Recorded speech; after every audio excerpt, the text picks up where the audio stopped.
Thank you. My name is Michael Onkai, and this question is for Jill. What made Jill decide in the end? I assume you did not testify, right? Yes, that's correct. And what made you decide not to testify in the end? I think it was a collective decision, which was based upon what my sister Vera said, that there was nothing for me to defend against. There was nothing brought up against me in the trial. And we rather let the prosecution's case basically cave in on its own. Another factor that went in was the jury had been sitting there listening to this case for like 3 to 4 months already. And the jury was having a hard time actually coming. Some people were coming late. We wanted to keep the jury together and trying to make the case more efficient. So that also went into consideration. Next question. In the back up there.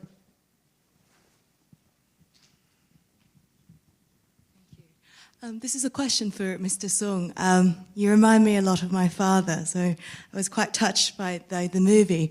My name is Mimi. I'm a visiting professor in Chinese law at Columbia. I'm actually Australian Chinese myself, and my expertise is in Chinese law. What struck me in the movie was a line you made about us Chinese they think that us Chinese are not law-abiding citizen. And when I tell people I teach Chinese law, people are like, is there such a thing? And I have to explain to them. I mean, I just think that my question is, perhaps how has this perception of China, so we're not talking about Chinese American communities, we're talking about China, and the perception of China in American eyes being sort of a country that perhaps, is rifled with corruption. Yes, there is. And perhaps not the sort of rule of law system that Americans see their country has. How has that influenced perhaps American perception of Chinese Americans?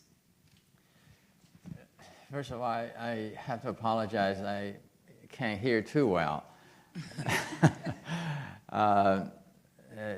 Your question is, would you repeat that again, please? How would American perceptions of Chinese as in China, the state, and the sort of, I guess, missile, the perception that China doesn't have the rule of law as Americans see it, affect how Americans see the Chinese American community here and their, abidance with the law and the legal system of America?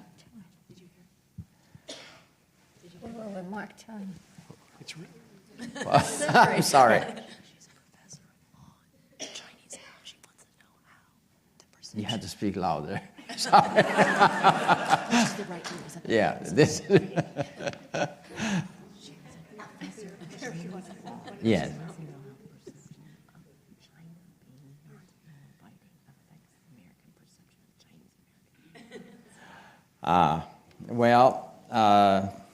There's a lot of cultural issue involved as well, right? Not only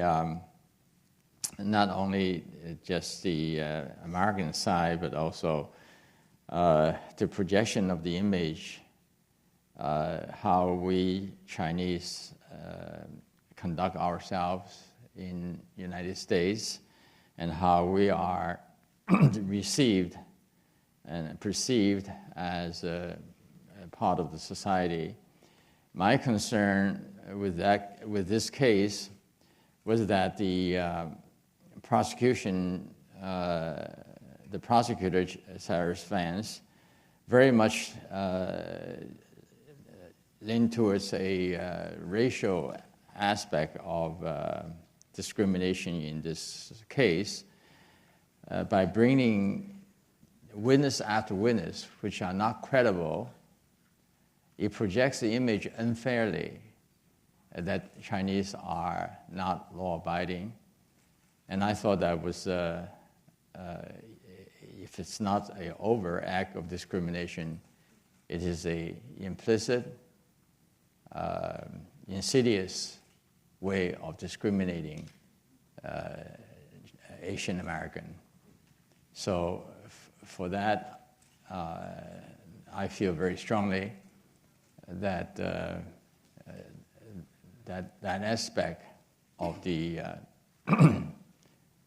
cultural differences, the perception of what's right and what's wrong, and what the United States should be representing, should be corrected and projected correctly.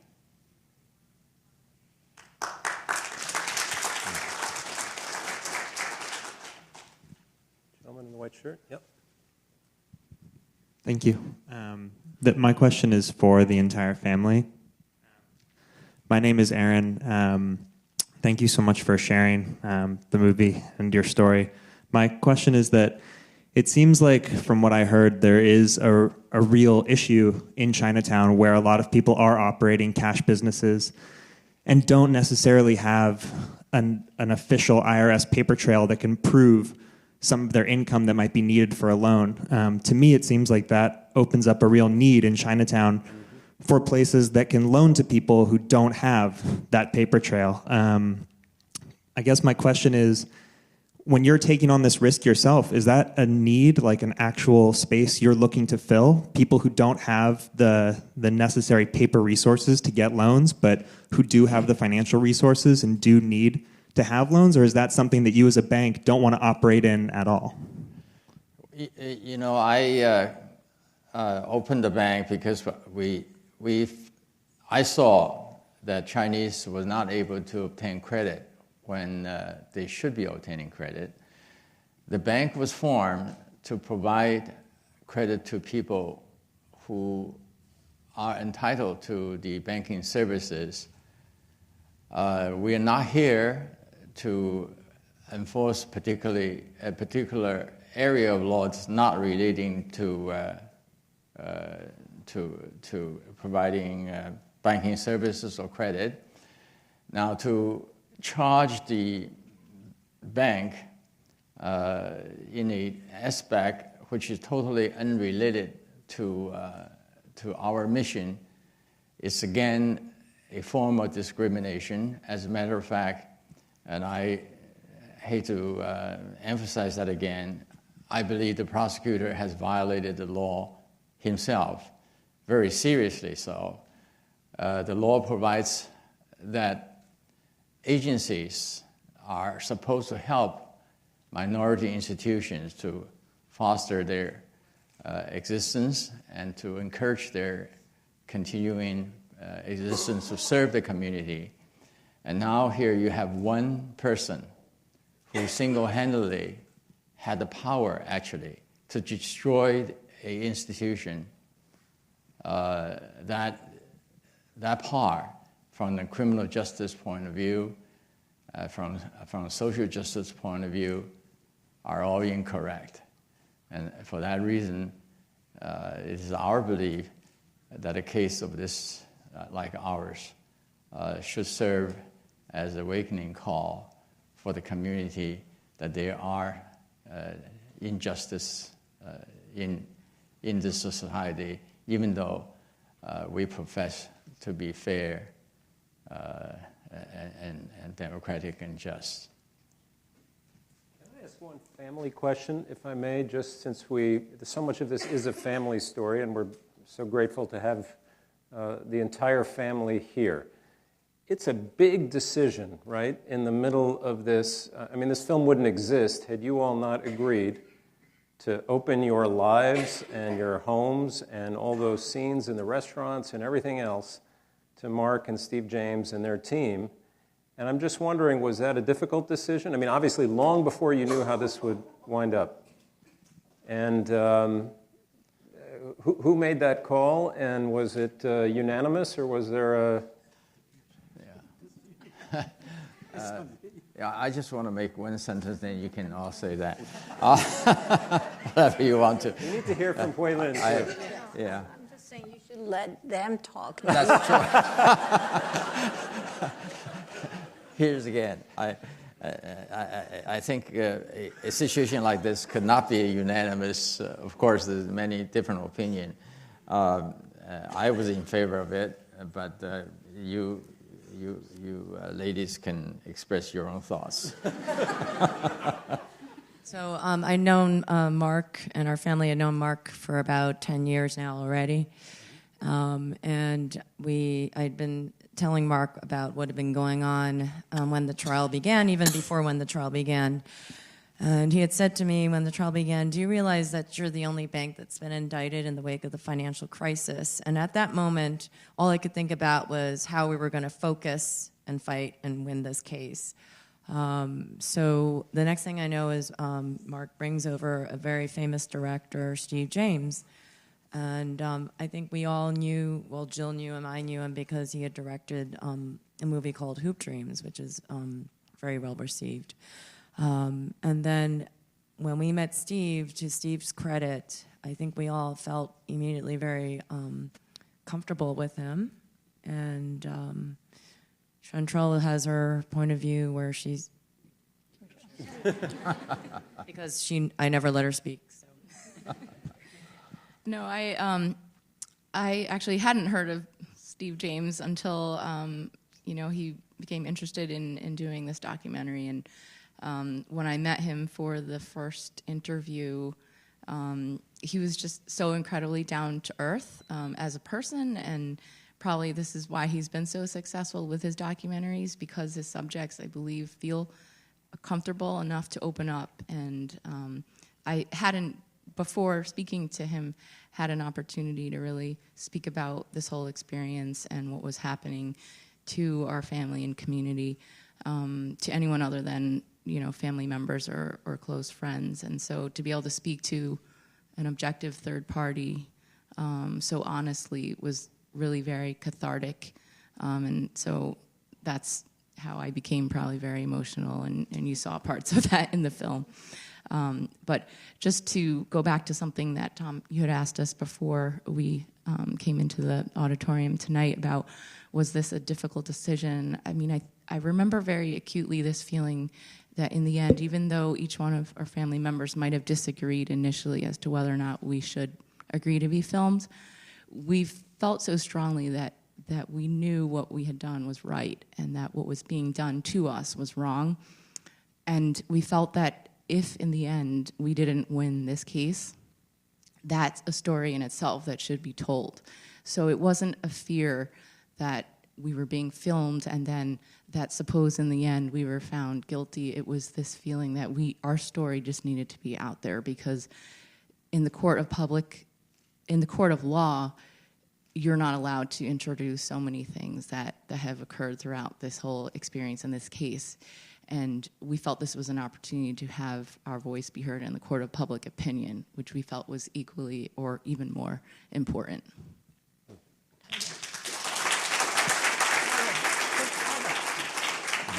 The gentleman with the cap here in the middle, if we can get a mic there.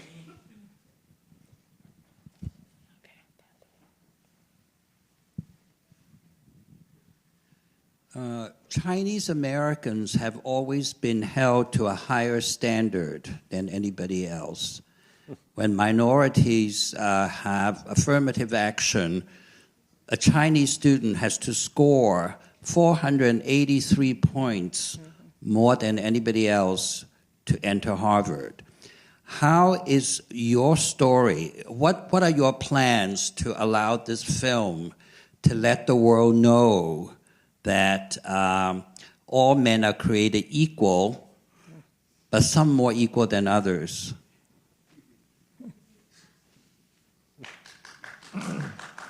Well, Heather, you want to say? Heather, would you like to say something about that?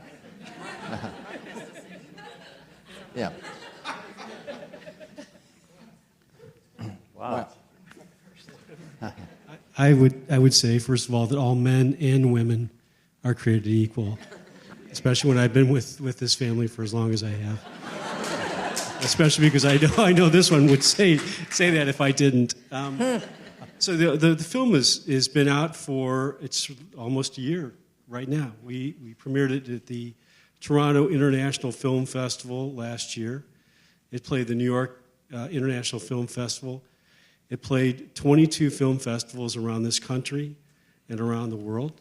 That's the most that any film that the production company I work with has ever had a film be in. So there's a strong appetite for this film for the number of themes, the ones that you brought up with regards to the prosecution from an ethnicity perspective, just from a standpoint of the David versus Goliath story, the Big Bang story. But it clearly is this whole idea of racial bias and racial profiling. So what's next is Tuesday night. If your friends and family aren't here tonight and didn't get to see the film, it will be on Frontline on PBS next Tuesday. And then the film is going to be available on iTunes, DVDs. It'll be streaming on PBS starting next Thursday. And then the film is actually going to be made into a feature film.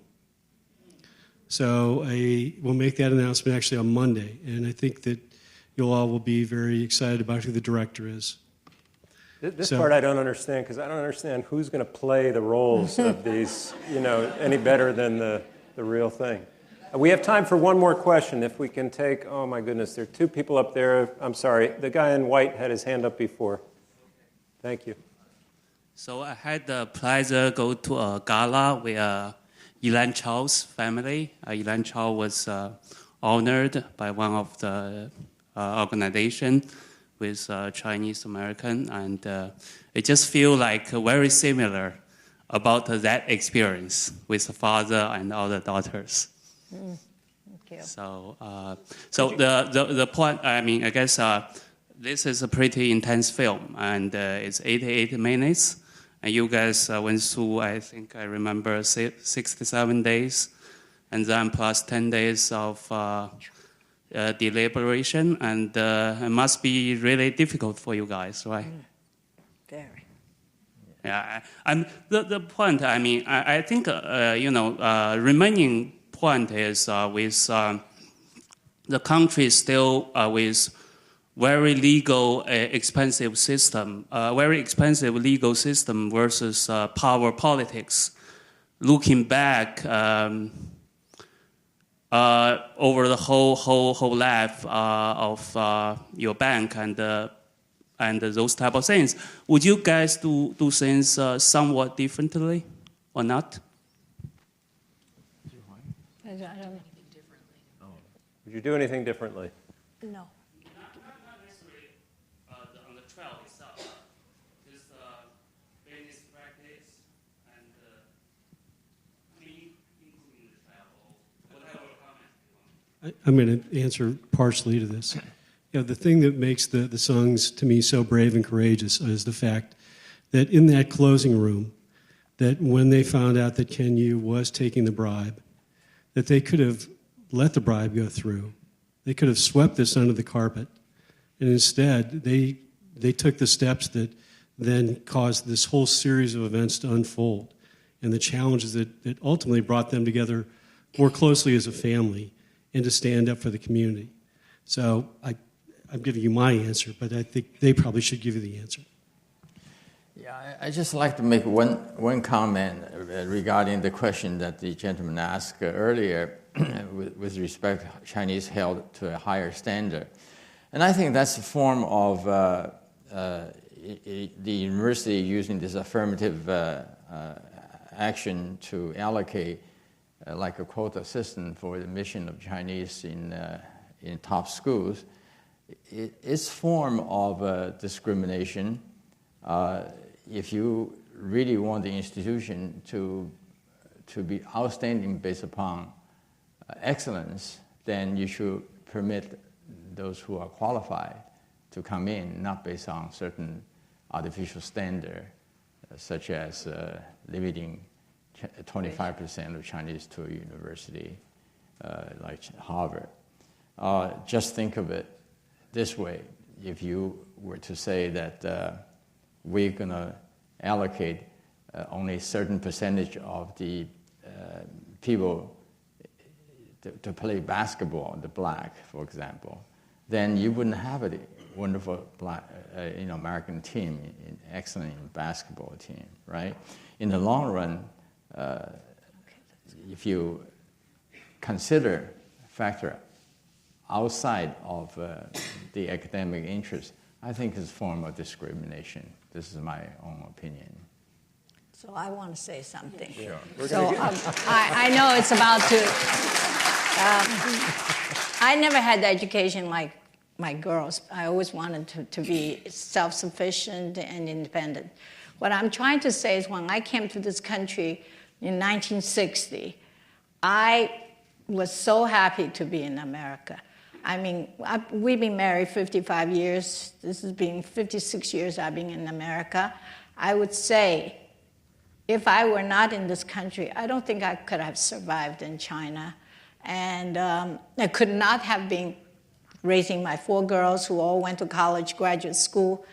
And I'm really grateful that I am an Asian American citizen. And unfortunately, what happened to the bank or some other things happened, I think the American judicial system is good, only if you need somebody good to run it. If somebody who's not good, then you will have this kind of problem. I think we have to let Wei Lin have the last word, which is probably appropriate. Again, thank you to all of you for coming, but special thanks to Mark Mitten, to Steve James, who couldn't be here, and above all to Tom Sung and the great Sung family. Thank you. Thank you. We didn't thank. We would like to thank the Asian Society. The Committee 100, Mr. and Mrs. Tan, and for allowing us to have this opportunity to show our film. Thank you very much. Thank you.